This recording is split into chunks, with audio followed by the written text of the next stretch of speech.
Muito bom dia, boa tarde, boa noite a quem é de boa noite. Este é o Washington Fora de Horas deste dia 12 de abril. Hoje é segunda-feira, eu sou a Mai.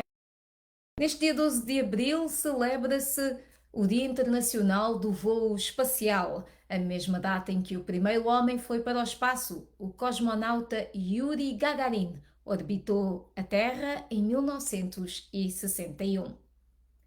E os títulos de hoje: morreu Hortêncio Langa, em Moçambique; Manuel Reblais, o ex-ministro da Comunicação e ex-diretor de Gabinete de Revitalização e Marketing da Administração da Presidência da República, em Angola.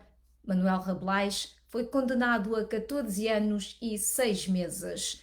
Ainda em Angola, jornalista Jorge Mendes Manuel foi detido, jornalista da Rádio Despertar. Em Moçambique, a situação em Palma é devastadora, diz a ministra da Administração Estatal e Função Pública.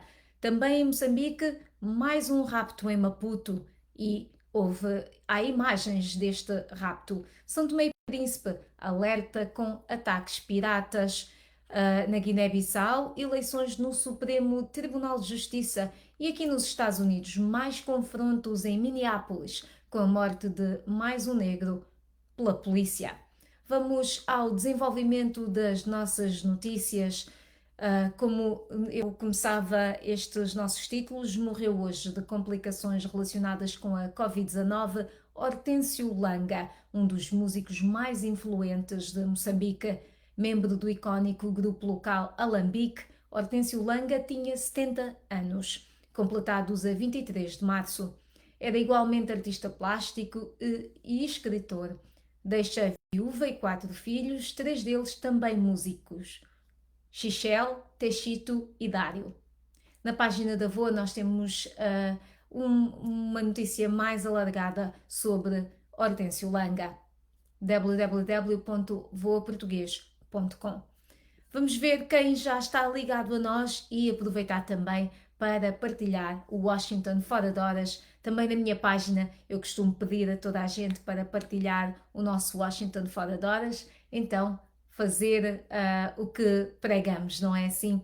Já temos Miki Sene Jofrice, saudações; Mamad Iqbal Daoud, de Climane, muito gosto em ver o Mamad aqui; Luís Muteca, embaixador, olá, saudações. Saudações a todos. Eu vou então fazer o que peço sempre que todos façam, que é partilhar o programa para que mais pessoas se possam juntar ao nosso Washington Fora de Horas. E, como eu digo sempre, peço desculpas por ter o computador, que é o teleponto, e também a câmara, portanto, acaba sempre por tremer aqui um bocadinho, pelo que peço imensas desculpas por isso. Muito bem, vou então aqui partilhar o programa, como eu peço sempre a toda a gente para partilhar. Eu vou também partilhar este nosso Washington Fora de Horas, e já vejo aqui também Pinto Nhavotsu, paz a sua alma, Hortêncio, e Gina Silva. Bom dia, Gina. E Idris Momad acaba de entrar de Nampula, em Moçambique. Pois bem, vamos então continuar com os nossos títulos e desenvolvimento de hoje. O antigo ministro da Comunicação e ex-diretor do Gabinete de Revitalização e Marketing da Administração da Presidência da República de Angola, o GRECIMA, Manuel Reblais, foi condenado hoje a 14 anos de prisão e 6 meses pelos crimes de peculato, sob forma continuada, e branqueamento de capitais. O seu assistente, Hilário dos Santos, teve uma pena de 10 anos de prisão pelos mesmos crimes. O tribunal concluiu que os réus usaram dinheiro do Estado depositado nas contas do GRECIMA em benefício pessoal e que eles não mostraram qualquer arrependimento, além de terem agido de forma livre e consciente, apesar de saberem da ilicitude dos seus atos. O advogado de Manuel Reblais recorreu ao plenário do Supremo para reapreciar amplamente a decisão tomada. Em função do recurso interposto, com efeito suspensivo, Manuel Rabelais vai permanecer em liberdade, condição em que ele já se encontrava, até decisão do plenário do Tribunal Supremo. Nós vamos desenvolver esta notícia no programa de rádio e no website da VOA, portanto continuem connosco ao longo do dia para saberem mais detalhes sobre esta condenação de Manuel Rabelais.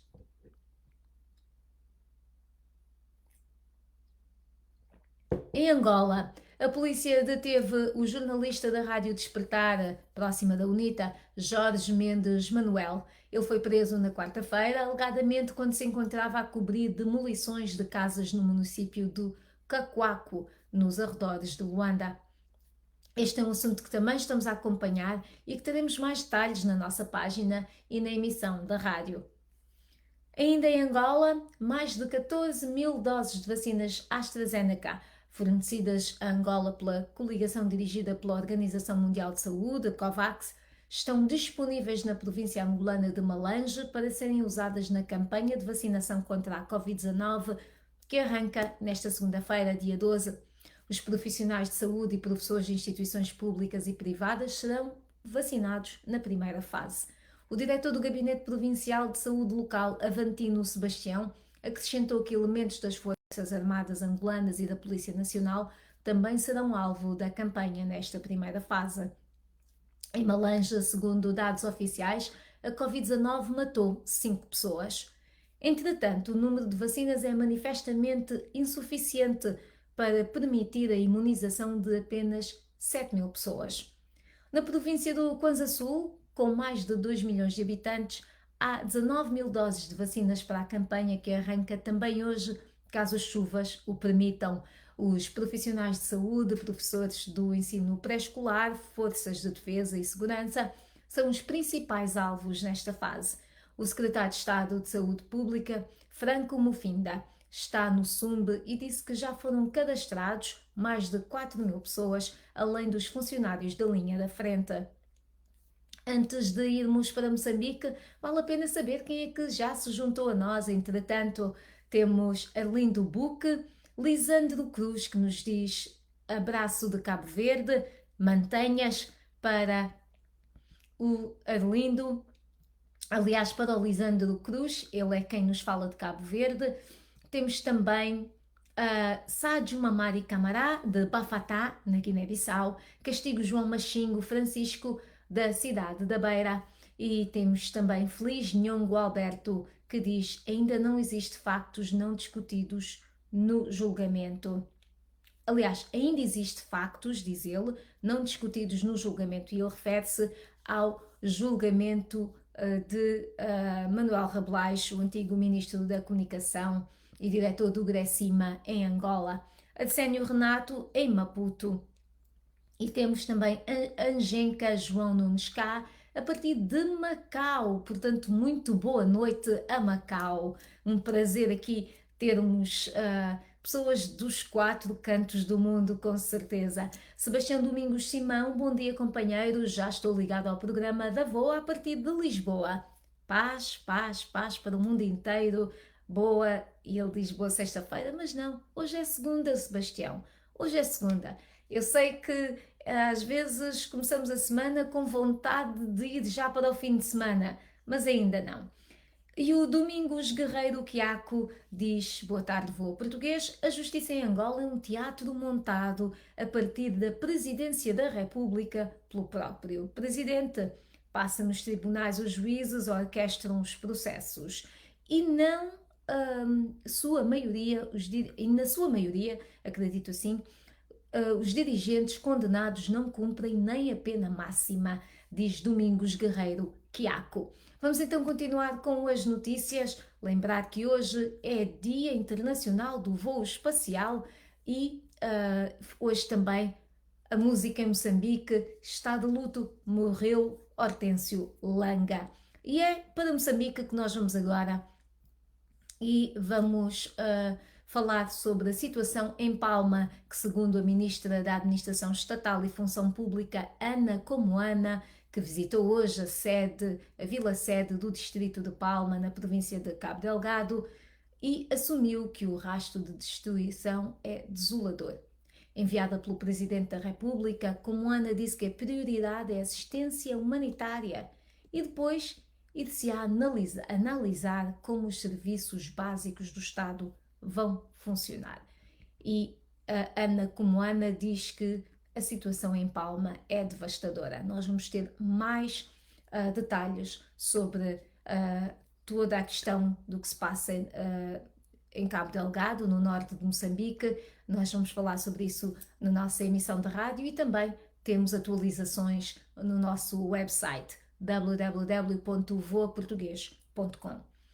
Ainda em Moçambique, a polícia continua à procura de um homem raptado ontem em Maputo, na capital, e cujo assalto foi gravado, tendo os seus autores disparado contra a esposa, que foi levada ao hospital. Um vídeo amador que circula nas redes sociais mostra o momento em que a vítima foi raptada por volta das 18 horas. O homem indiano e de 68 anos foi interpelado por desconhecidos na companhia da filha e da mulher quando acabava de descer da sua viatura e dirigia-se para casa numa das avenidas de Maputo, revelou hoje à imprensa o porta-voz da polícia moçambicana na cidade de Maputo, Lionel Muchina.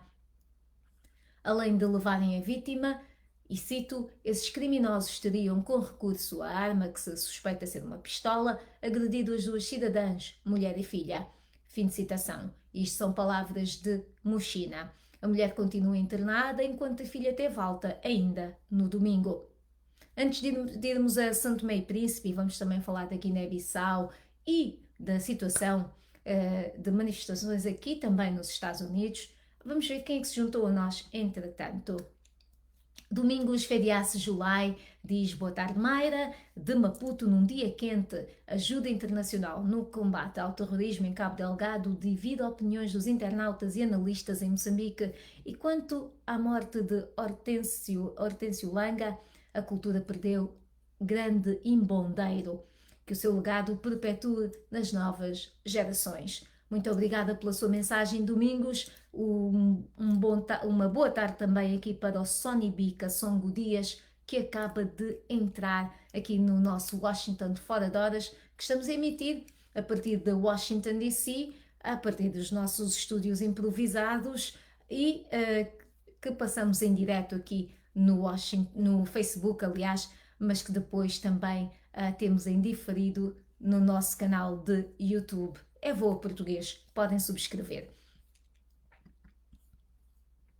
Continuando em São Tomé e Príncipe, aumenta a preocupação da Guarda Costeira Nacional face à criminalidade marítima no Golfo da Guiné e na zona económica exclusiva do país. Segundo as autoridades, os ataques dos piratas têm sido cada vez mais frequentes e violentos.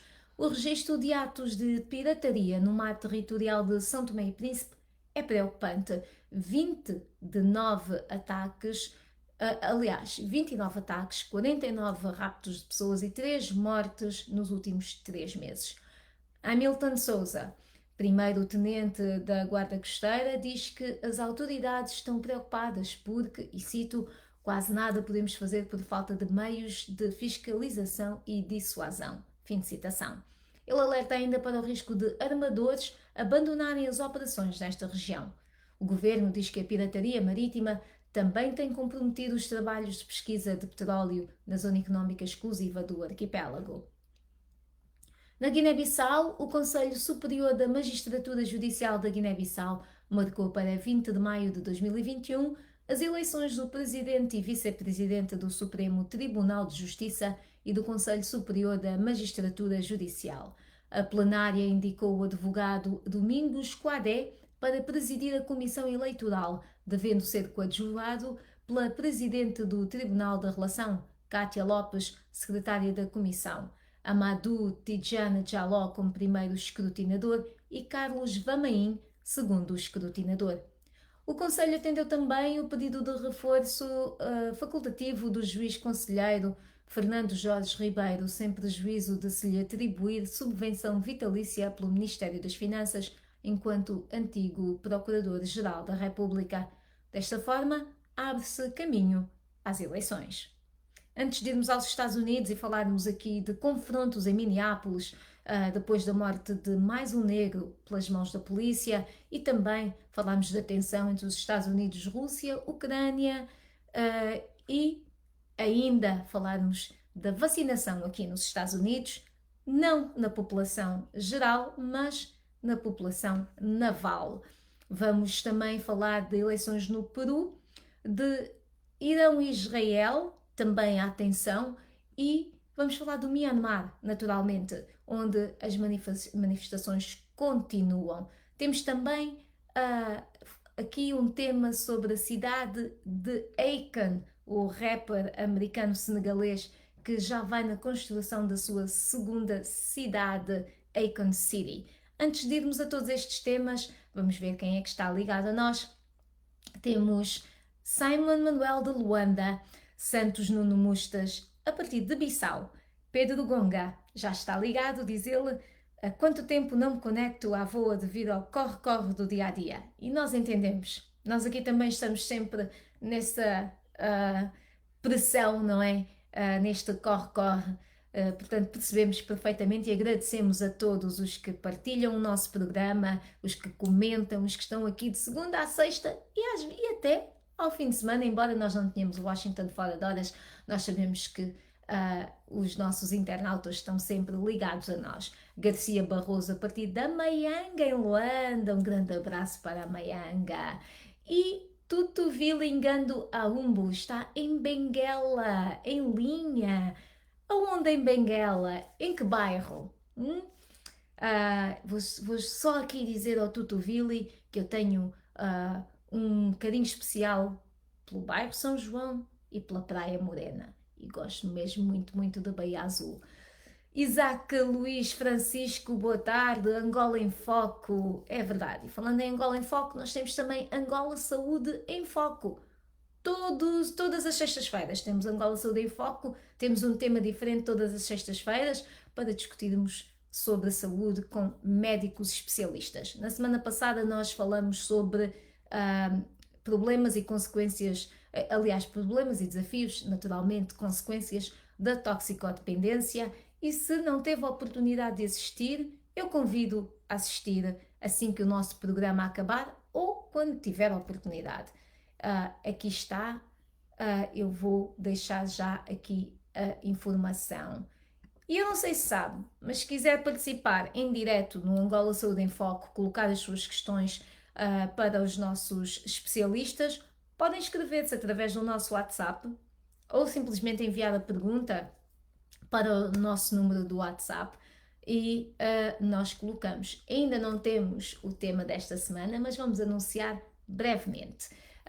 Continuem atentos. E o nosso WhatsApp é o +1 202 251 9466. Eu vou colar aqui, vou pôr aqui nos nossos comentários para que ninguém perca a oportunidade de entrar em contacto connosco, de se inscrever para o Angola Saúde em Foco. Mas agora vamos voltar então ao nosso Washington fora de horas. E aqui no nosso Washington fora de horas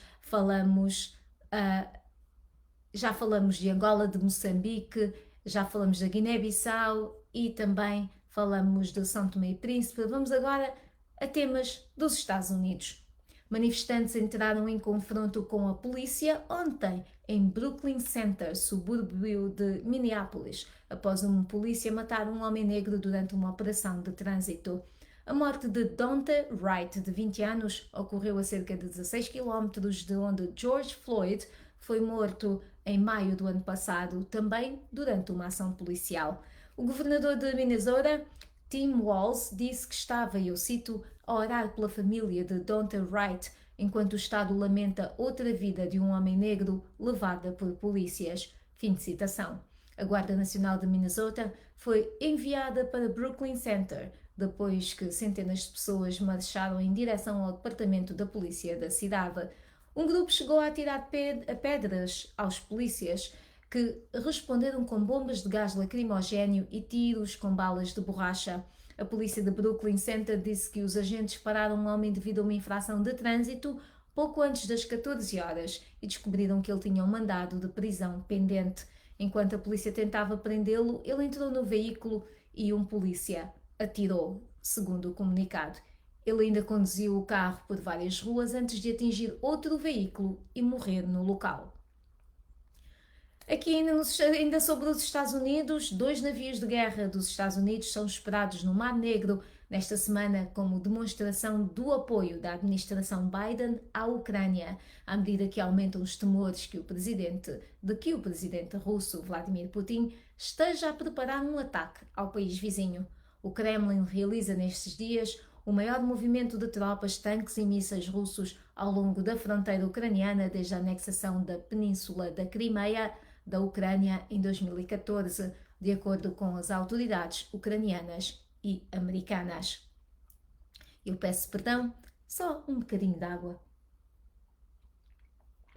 Muito obrigada. E ainda aqui nos Estados Unidos, cerca de 40% dos fuzileiros navais dos Estados Unidos recusam tomar a vacina contra a Covid-19, revela um levantamento apresentado pela cadeia televisiva CNN. Até quinta-feira, 8 de abril, aproximadamente 75.500 fuzileiros navais tinham sido vacinados, mas aproximadamente 48.000 optaram por não receber as vacinas, fazendo cair a taxa de vacinação para 38,9%. Os demais ramos militares não forneceram dados. A taxa de aceitação é de 61,1%, não muito longe da estimativa do próprio Exército, que aponta para 2/3, ou seja, cerca de 66%. Outros 102.000 fuzileiros navais ainda não receberam as vacinas. Em comunicado, o porta-voz do Corpo de Fuzileiros Navais, o coronel Kelly Freshour, diz que a chave do sucesso da campanha é a confiança na vacina. Antes de irmos a outros títulos, temos Peru, temos Myanmar, temos Irão e temos também eleições no Chad. Mas antes de lá irmos, vamos dar aqui mais bons dias e boas tardes. Oscar Alfredo está em Maputo. Muito boa tarde. Ludmila Pina Costa, a partir da Guiné-Bissau. Luís Momade, boa tarde, ligado a partir da cidade de Maputo. E Ruben Gola fala-nos de Angola. Muito boa tarde a todos. Temos também Amido Amice, a partir de Nampula, em Herati. Calixto Sami diz grande voz, a grande rádio que é a Voz da América, e nós agradecemos, eu agradeço em nome de toda a equipa da Voz da América as suas palavras tão gentis. Nelson Maria Lisboa, a partir de Nampula, Moçambique, e temos também Filipe Jacinto Samuel, a partir de Pretória, na África do Sul. Muito bem, eu acho que não falhei o nome de ninguém. Se falhei, chamem-me a atenção, que eu darei os boas tardes aqui a partir de Washington DC. Aliás, aqui é bom dia, neste momento são 9h58 da manhã. Continuando com as notícias, vamos então falar aqui do Peru, onde uma sondagem à boca de urna da Ipsos indica que haverá uma segunda volta das eleições presidenciais entre Pedro Castillo, da esquerda, e Keiko Fujimori, filho do antigo presidente Alberto Fujimori. A consultoria aponta que Castillo, um sindicalista e professor da escola primária e que tem 51 anos, teve cerca de 18,6% dos votos, enquanto Fujimori recebeu 14,5%, mas a contagem oficial vai ainda nos 50% dos votos. Portanto, vamos continuar a acompanhar. O governo do Irão acusou Israel de estar por trás do ataque contra o complexo nuclear de Natanz ontem e prometeu vingança. Um dia após classificar o ataque como terrorista, as autoridades de Teherão confirmaram que as centrífugas de enriquecimento de urânio foram danificadas, sem dar detalhes do estrago causado, na semana em que estão previstas negociações indiretas entre o Irão e Estados Unidos sobre o regresso de Washington ao acordo de 2015. No Myanmar, a líder civil deposta Aung San Suu Kyi foi acusada esta segunda-feira de violar segredos de Estado enquanto prossegue a dura repressão da junta sobre os manifestantes anti-golpe. A laureada com o Prémio Nobel, ela tem 75 anos e não é vista em público desde que foi detida a 1 de fevereiro, quando os militares depuseram seu governo e tomaram o poder. Aung San Suu Kyi, que se encontra em prisão domiciliária, enfrenta uma série de acusações criminais que podem impedi-la de exercer o seu cargo por toda a vida. Os protestos quase diários pela sua libertação e a restauração da democracia têm sido recebidos com balas de borracha, balas reais e até granadas pelas forças de segurança.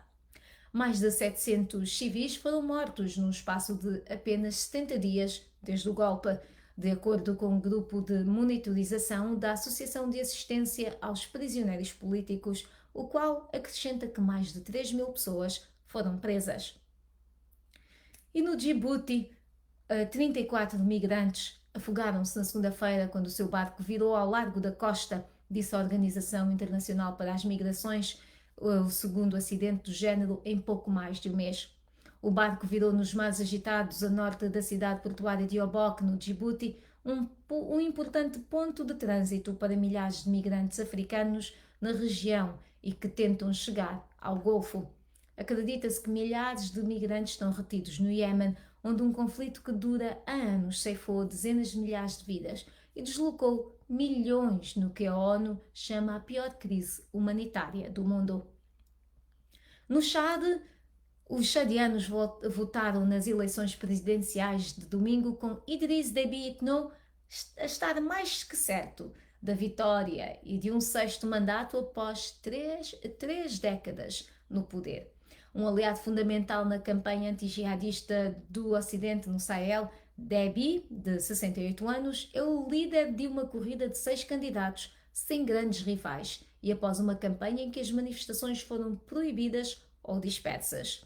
Os resultados provisórios das eleições estão agendados para 25 de abril, com os resultados finais previstos para 15 de maio. Antes de eu continuar com as notícias, vamos falar do Uganda, Tanzânia, uma cidade, Akon, o rapper americano-senegalês, no Uganda, e vamos falar também aqui dos BAFTA, naturalmente, e um bocadinho também do que é que está trending esta manhã. Mas antes disso, eu vou dar aqui bom dia, boa tarde a quem se juntou ao nosso Washington Fora de Horas. Temos o Agostinho Viegas, boa tarde a partir de Birmingham, no Reino Unido. Quanto à pirataria nos mares de São Tomé e Príncipe, diz Agostinho Viegas, devemos tirar as ilações do Cabo Delgado e funcionarmos antes dos piores cenários. Portanto, aqui um alerta de Agostinho Viegas. Oscar José Alfredo diz que gostava de saber a vossa frequência para a cidade de Maputo, Moçambique. Nós não emitimos em FM, portanto, Oscar, as nossas desculpas, não é? Portanto, nós não temos uma frequência em FM, mas pode ouvir-nos pelo nosso website, pode ouvir o programa online, passamos em direto exatamente às suas, portanto em Maputo, às 19h30 de Maputo. DS Prata a partir da Huila, no Lubango, Pedro Mendes, muito bom dia, e temos também, saltou aqui, Skandan Langa a partir de Maputo, muito boa tarde, e Ruben Gola Pro Edition a partir de Angola.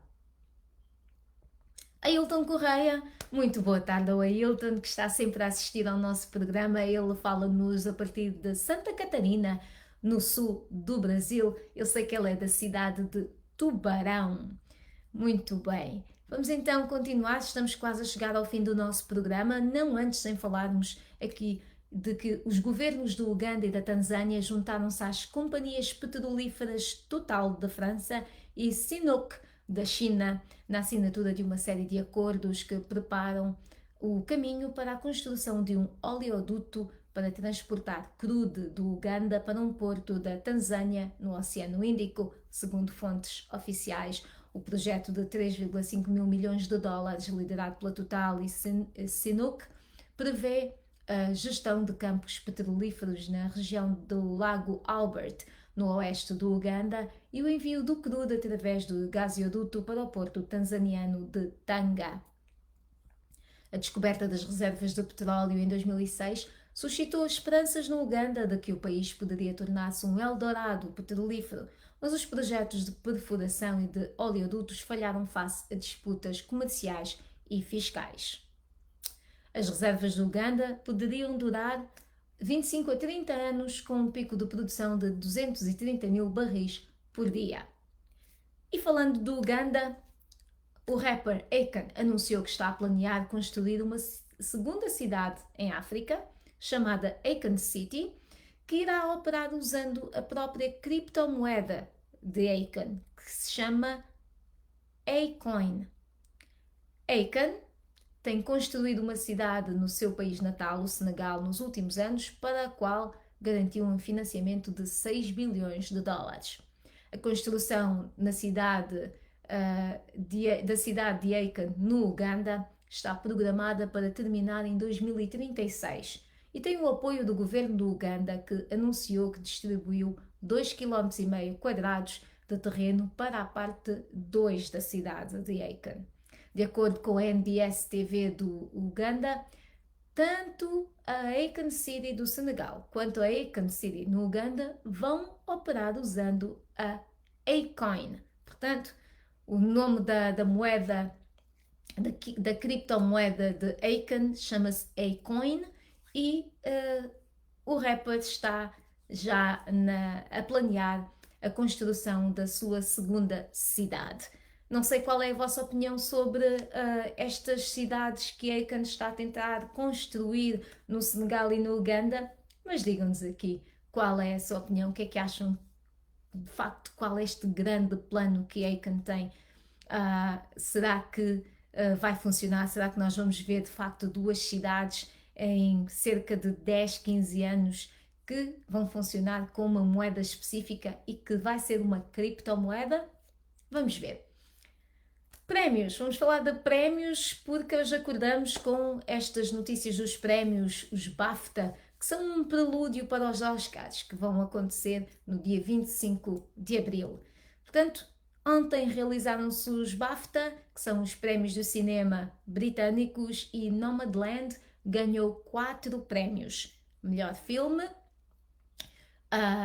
melhor realizadora, que foi para Chloe Zhao, e foi a segunda mulher a ganhar o troféu de melhor realizador nestes prémios BAFTA, e melhor atriz para Frances McDormand. Portanto, Nomadland, que também levou o prémio de cinematografia, é o grande favorito dos prémios de cinema este ano. Também Anthony Hopkins, de 83 anos, ganhou o troféu para melhor ator por interpretar um homem a lutar contra a demência no filme The Father.